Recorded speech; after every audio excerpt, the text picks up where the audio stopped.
पश्चिम बंगाल की राजनीति में 21 जुलाई का बड़ा महत्व है, लेकिन इस बार क्या होगा खास, इस पर बात करने के लिए हमारे साथ हैं फिरहाद हकीम, मंत्री हैं बंगाल सरकार के। क्या देख रहे हैं इस बार आप नया?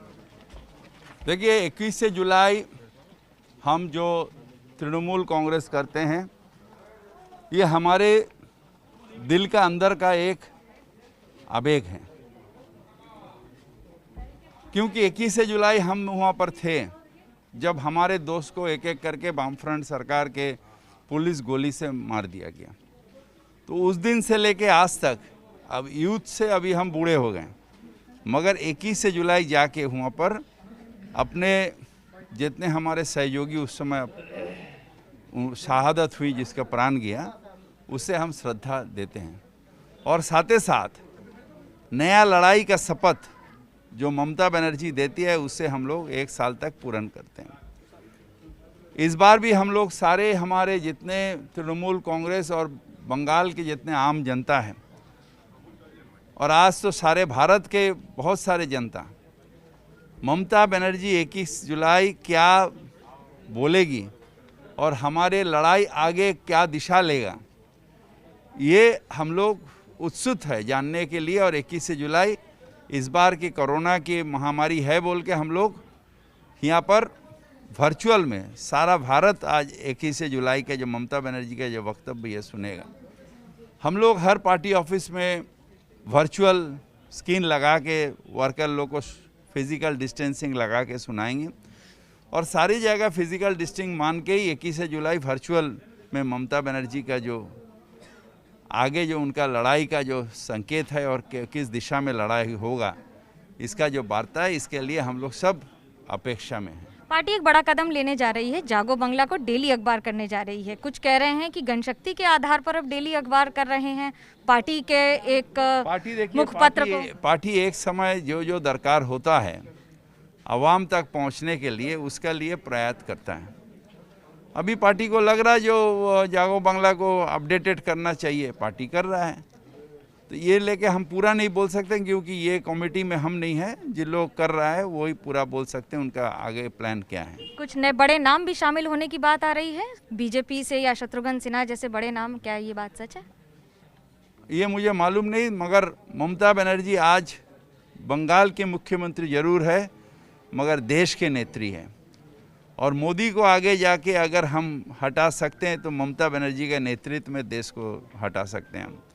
इसलिए ममता बनर्जी क्या कहती है और कैसे देश को दिशा देगी, ये बहुत महत्वपूर्ण है। इसके लिए सारे देश ममता बनर्जी की तरफ देख रहा है।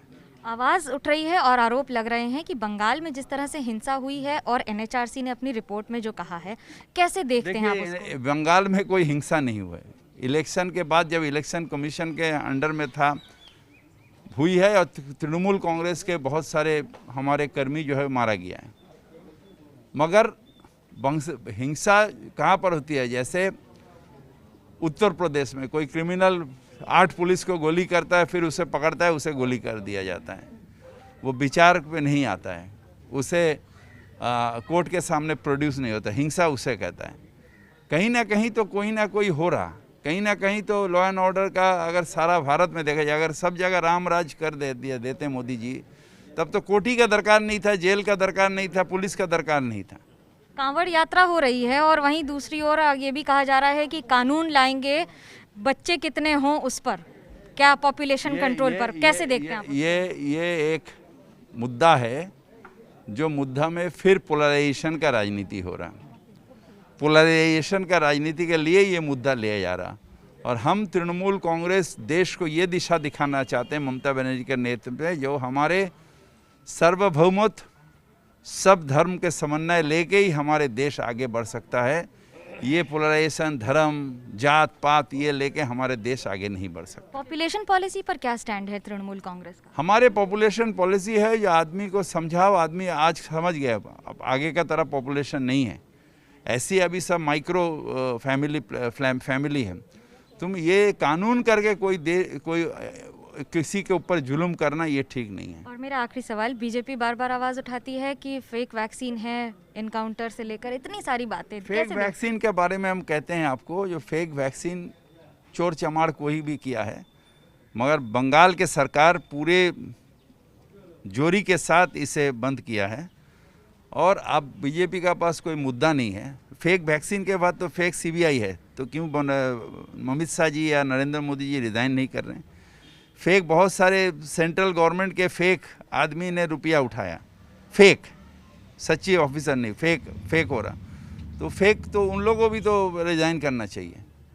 फेक रहेगा, चोर चीटिंगबाज रहेगा, मगर पुलिस उसे पकड़ेगा और कानून उसे सजा देगा। बंगाल में क्या वैक्सीन की संख्या पूरी आ रही है केंद्र से? वैक्सीन नहीं आ रही है। जितना हमारे दरकार है उतना वैक्सीन मोदी साहब नहीं दे रहे हैं, तो केंद्रीय सरकार नहीं दे रहा है। और यही ममता बनर्जी ने बार बार चिट्ठी दे के मांग की है जो हमें और वैक्सीन दो, बंगाल को हमें सुरक्षित रखना है। और उसके साथ राजनीति भी जारी है। कैमरा पर्सन सूरज पांडे के साथ मनोज्ञा लोईवाल, कोलकाता, एबीपी न्यूज़।